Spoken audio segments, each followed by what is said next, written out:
क्या कुछ प्रस्ताव लेकर वो जा रहे हैं, क्या कुछ उम्मीदें हैं? बिल्कुल, हमारे साथ में बीटीपी के विधायक राजकुमार रोत हैं, उनसे बात करते हैं।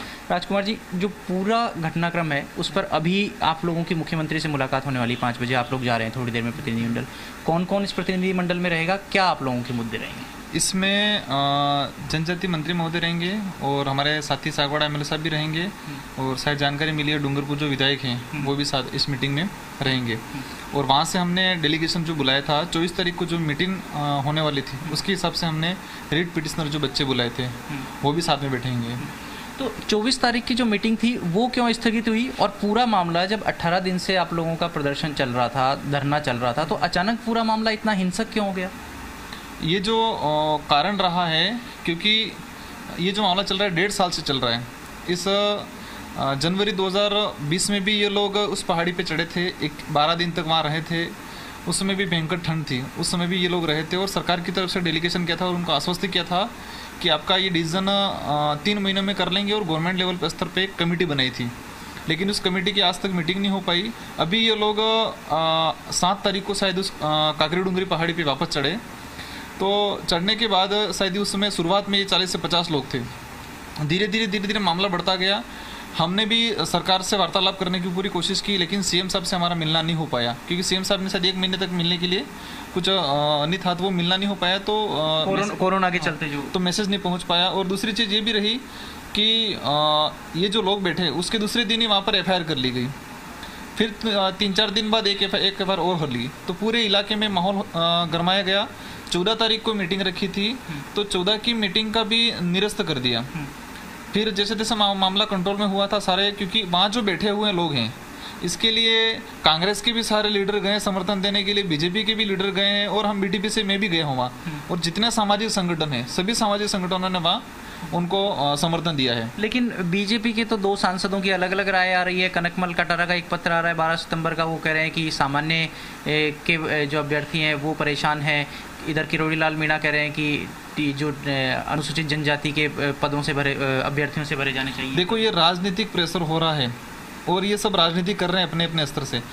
कनकमल जी ने लेटर जारी किया, और कनकमल जी एक दिन बाद बयान देते हैं कि ये लेटर मेरा मिसयूज हो गया है, किसी और ने साइन करके दे दिया है, ठीक है कि, और फिर बाद में कहते हैं कि मैंने लिखा है। वो मतलब कंफ्यूज कर रहे हैं, वो सच्चाई को बयान नहीं कर पा रहे हैं, अपना वोट बैंक को देखते हुए सच्चाई को बयान नहीं कर पा रहे हैं।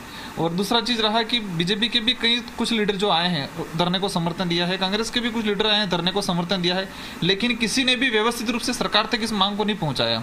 और सरकार ने भी जो कमेटी गठित की थी उसका भी आज तक निर्णय नहीं हुआ। और जो 24 का आज जो मामला, जो ये आज स्थिति हम देख रहे हैं, इसका मेन जो रीजन रहा है कि 24 की जो मीटिंग होने वाली थी वो मीटिंग नहीं हो पाई।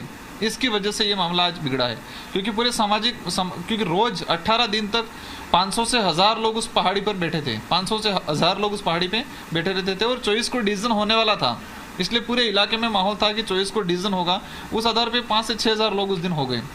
अब डिसीजन का तो नहीं हुआ और मीटिंग कैंसिल हो गई। वो लेटर जो वायरल हो गया फील्ड में, तो लोग आक्रोशित होकर ये चीज़ हाईवे पे उतर गए, और हाईवे पे उतरने के बाद भी स्थिति कंट्रोल में थी, लेकिन पुलिस प्रशासन और जो लड़के थे उनके बीच में कहासुनी हो गई, और पुलिस प्रशासन ने लाठीचार्ज कर दिया। लाठीचार्ज करने के बाद बच्चों ने भी आगे से पत्थरबाजी कर दी, और मामला पुलिस के साथ इतनी कहासुनी की नौबत किस सूरत में आई? जब पुलिस कह रही थी कि हाईवे से हट जाएं, तो जब पहले 18 दिन से कांकर डुगरी पर बैठे हुए थे तो आगे भी इस तरीके से हो सकता था। और जब बातचीत 24 सितंबर की स्थगित हो गई, तो क्या उसके बाद कोई नई तारीख तय नहीं हुई?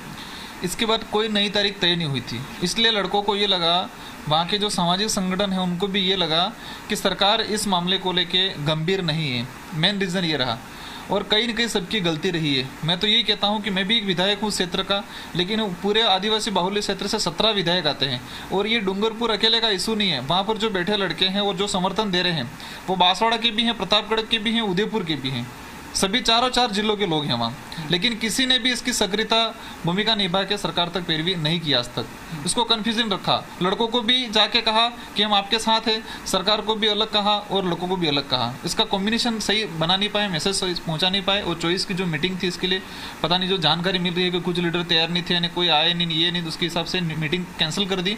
और 24 को जो मीटिंग भी कैंसिल कर दी, अगर उसमें एक लिख देते लाइन कि ये मीटिंग 25 या 26-27 को होती तो ये मामला इतना नहीं बिगड़ता। तो ये अलग अलग स्तर पर कौन बातचीत कर रहा है कि टीएसपी के अभ्यर्थियों को कुछ कहा जा रहा है, सामान्य के अभ्यर्थियों को कुछ, सरकार को कुछ, ऐसे भ्रमित करने की कोशिश? बिल्कुल शशि मोहन, जिस तरह से बातें हो रही हैं कि जो स्थितियां उपजी हैं वो पहले से प्लान नहीं थी, लेकिन परिस्थितियां ऐसी बनती चली गई जो कि मामला उग्र होता चला गया।